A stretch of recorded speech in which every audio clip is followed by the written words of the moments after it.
Okay, what we'd like to do here in example 5 is revisit the idea of a second order closed loop transfer function, but a little bit different than examples 2 and 4 that we looked at, where we were looking at design where Kc, the control gain, ended up being a stiffness term. Here, Kc enters into a damping term. So this is like a PID controller where we're getting a gain coming in through the S term. The process we're going to go through is exactly the same as we did in those other two examples. The results look a little bit different. So let's hit the high points of this to see where they're different and what impact that has on our design. Well, as always, the poles of the transfer function are what's important, the roots of the denominator. And if we put that in standard form, we see that the omega n is at 2, and it's independent of Kc. That's really important. And that the damping ratio is directly tied to the control gain here of Kc.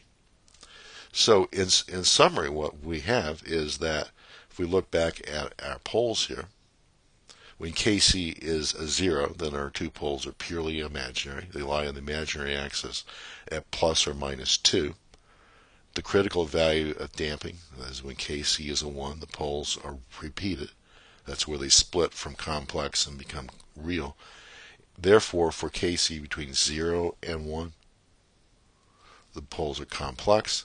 And as we've seen, this is one of the most important parts here, is that we've seen before is that if omega n is independent of Kc, then the poles, when they're complex, will lie on a circle of radius omega n, which in this case is 2. Now the design part, in general for second order, we know that in order to meet the settling time criteria, we need to make sure that the absolute value of our dominant pole here is greater than 4 over Ts. That's the settling time. The percent overshoot, going to the next page of the notes, we know that the poles have to lie in a wedge here defined by this angle phi, where phi is the inverse cosine of zeta, and zeta is linked back to the percent overshoot that we will allow here of x. So in this case, we have x equal to 4. That's our design. So if we find the corresponding value of damping ratio that corresponds to that, we just plug in x equal to 4 above,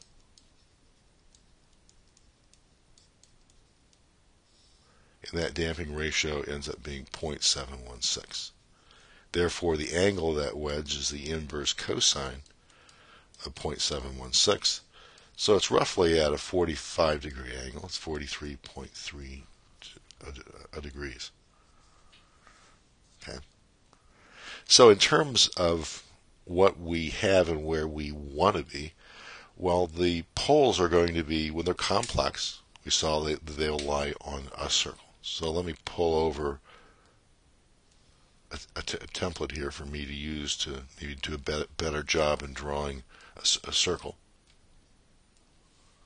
We know that they start at plus or minus 2j, so the poles are coming down like this. The other pole comes up from the bottom like this. When they hit each other there at minus 2, they split. One goes to the left and one goes to the right.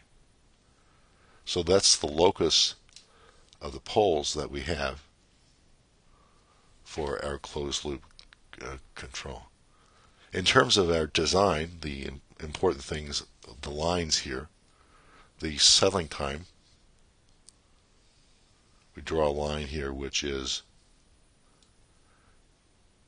corresponding to a real part here of 4 over Ts.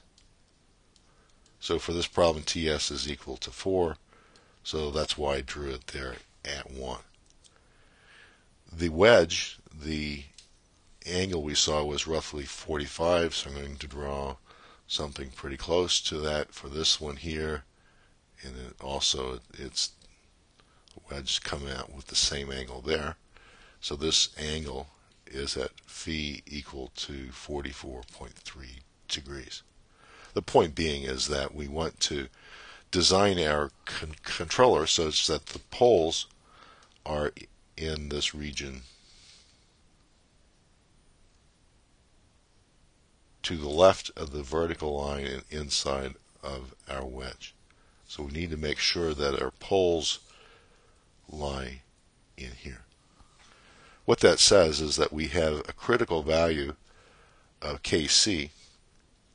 Actually, the minimum we can have is when the locus strikes that wedge, and then as you continue to increase the gain, you go along this line, it's still within the wedge, and then this one here then eventually exits on this side. So this is the maximum value of Kc that we can have. So our goal here is to find that range. So Kc min, we know that Kc when Kc is always equal to the damping ratio of zeta. So what crosses into the wedge is zeta is 0.716. So that's our minimum value of K in order to maintain the overshoot of 4 or less. But we need to check to see if a settling time is also met. So here the real part, P1, when the roots are complex, the real part is given by zeta omega n. So at that value, at that location, as zeta is 0.716, omega n is equal to 2. So that says that the real part is 1.46. So the question is does this pole tell us we've satisfied our settling time constraint? So is that larger than 4 over Ts? 4 over 4 is 1, and yes, it is. And you can look at the picture, because right here is where, from that point over to Kc min, it does satisfy the settling time. It's not till it gets down to here that it also meets the overshoot. So we know that Kc has to be no smaller than 0.716. Kc max. Well, Kc max is dictated by the real part of the pole P1. So real part P1 in absolute value on the exit there on the right is equal to 4 over Ts, which is equal to 1. If we look back at our expression for the absolute value P1 when they're real, so this is 2 Kc minus 2 square root of Kc squared minus 1 is equal to 1. What I'll do is I'll bring the 1 over here in the same time as side as a 2 Kc. Right side I get 2 square root of Kc squared minus 1. And I will square both sides of that to get rid of the square root. So this becomes 4 Kc squared minus 4 Kc minus 1 squared is a 1. So we get 4 Kc squared minus 4. You see the Kc squares will cancel out. And from that we see that Kc maximum is equal to 5/4. So therefore, we need to have Kc to be less than 5/4, and Kc must be larger than 0.716. If so, we have met both settling time criteria of 4 seconds, and we've satisfied the 4% overshoot. There's one last question that was being asked, and that question is, how small of a settling time can we ask for in our design? Well, the answer to this, and we'll see why by going back up to our picture, but the observation is that we cannot have a 2% settling time